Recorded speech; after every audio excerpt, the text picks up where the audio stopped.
Terima kasih Anda masih bersama kami di Prime Time Talk. Saya masih bersama dengan Bang Ray Rangkuti dan juga sudah bergabung di ujung telepon bersama dengan tim kuasa hukum Prabowo Hatta, Mas Firman Wijaya. Mas Firman. Ya, Mbak Veronica. Baik, Mas Firman, tanggapan Anda dulu terkait dengan apa yang kemudian dilakukan KPU sebagai bentuk pembelaan KPU dan penyediaan sejumlah bukti-bukti nantinya di sidang MK. Ya, saya pikir kan begini, ada prinsip hukum yang memang harus dipahami dulu menyangkut tindakan KPU ini dan efeknya terhadap Pak Prabowo atau siapapun pencari keadilan kalau dirugikan. Ada prinsip yang namanya nemo ex alteris facto prevocare debet. Artinya seorang pelaku pelanggar, kalau dia memang ada fakta pelanggarannya memang harus tindak. Dan kalau ada orang yang dirugikan, maka harus dipulihkan haknya atau dilindungi minimal dari dampak kerugian itu. Nah, konteks apa yang dilakukan KPU itu menyangkut persiapan, bisa saja pada satu persepsi tertentu itu cenderung dianggap merugikan salah satu kandidat calon. Dan langkah-langkah berupa surat KPU yang 1446 itu ya nomornya ya, termasuk membuka kotak suara itu sendiri, ya ini bisa menimbulkan sebuah potensi kecurigaan tentang independensi dan imparsiality daripada kelembagaan KPU. Kalau boleh saya memberikan sebuah simbolisasi, bisa saja ini sebuah indikasi awal bahwa ada terjadi delegalisasi dan delegitimasi terhadap hasil penetapan KPU dan berita acaranya yang dilakukan oleh KPU sendiri. Karena ini sesuatu yang bisa menimbulkan pretensi yang macam-macam, apalagi ini terkait proses hukum yang sedang dijalankan di Mahkamah Konstitusi dan objeknya sedang dipersoalkan di Mahkamah Konstitusi. Oke, baik. Ini yang kami lihat ada implikasi-implikasi yang serius menyangkut tindakan KPU tersebut. Baik, saya ke Bang Ray. Bang Ray menanggapi yang disampaikan oleh Mas Firman juga bahwa ini juga bisa merubah kemudian juga tanggapan masyarakat terhadap KPU sendiri begitu. Karena persoalannya kan siapa yang bisa jamin bahwa KPU itu ya meskipun ada Panwasnya, meskipun ada kepolisian, tidak melakukan sesuatu yang tidak diinginkan. Kan tidak ada jaminan. Karena seperti yang kita ketahui semua sekarang, kalau ada kepastian, jaminan tidak ada misalnya markup suara, kan sudah hebat pemilu kita gitu. Ini faktanya di lapangan itu, di TPS saja misalnya ya, sudah ada saksi dari banyak partai politik, kan kira-kira begitu ya. Juga ada pihak keamanan, ada juga pemantau, tapi markup juga terjadi. Pileg kemarin kan salah satu contohnya gitu.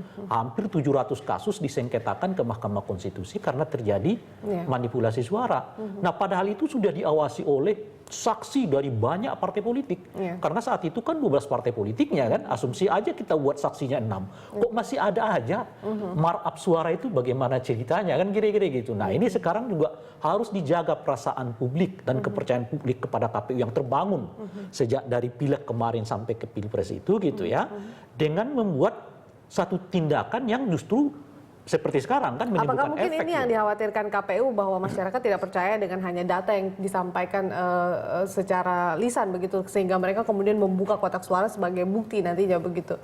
Ya, karena menurut saya mereka maju aja, terlalu maju ya untuk menyiapkan ini. Padahal kalau mereka percaya pada apa yang sudah mereka lakukan benar dan sejauh yang saya lihat ya, kalau saya berkaca dari beberapa pengalaman pemilu ya dari katakanlah tahun 99, 2004, 2009, KPU nasional yang sekarang jauh lebih transparan. Harus diakui juga itu gitu. Kerja mereka jauh lebih transparan, lebih akomodatif. Berarti apa sebetulnya yang harus dikhawatirkan Nah, gitu ya, itu yang jadi masalah kok tiba-tiba mereka membuat blunder dengan menyuruh KPU daerah membuka kotak suara gitu. Oke, saya kembali ke Mas Firman. Mas Firman, lantas langkah yang kemudian dilakukan KPU ini sebagai pihak yang tergugat, apakah kemudian disusul dengan langkah hukum lain dari tim kuasa hukum Prabowo ataukah kemudian tetap mengikuti saja proses hukum sampai sengketa Pilpres ini disidangkan di MK begitu, Mas Firman?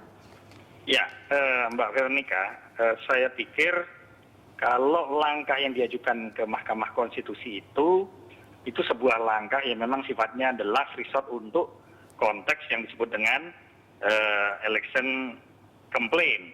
Itu menyangkut persoalan yuridisnya. Tapi menyangkut tahapan-tahapan pelaksanaan pemilu dan sebagainya.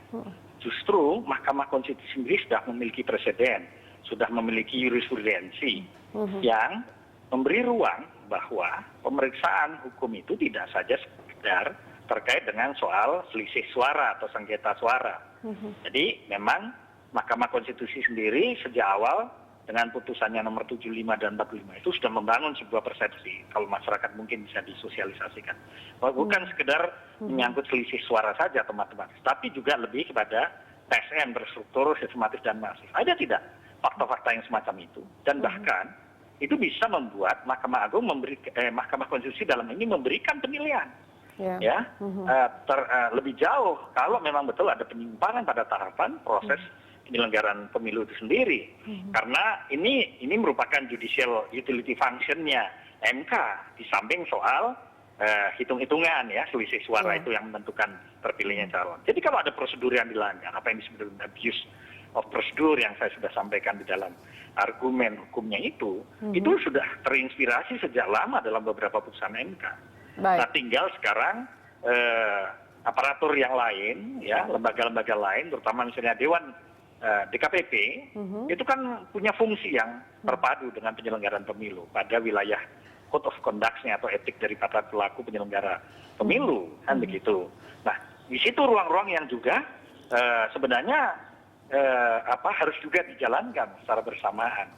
Dan kami sebagai tim hukum juga mencoba mendorong itu, karena bagaimanapun proses hukum ini kan bukan sekedar soal Prabowo katanya, tapi kualitas demokrasi ini yang harus dijaga dalam setiap penyelenggaraan pemilu. Baik, Mas Firman dan juga Bang Rey, kita tahan perbincangan, kita akan lanjutkan di segmen berikutnya. Pemirsa tetaplah bersama kami di Prime Time Talk.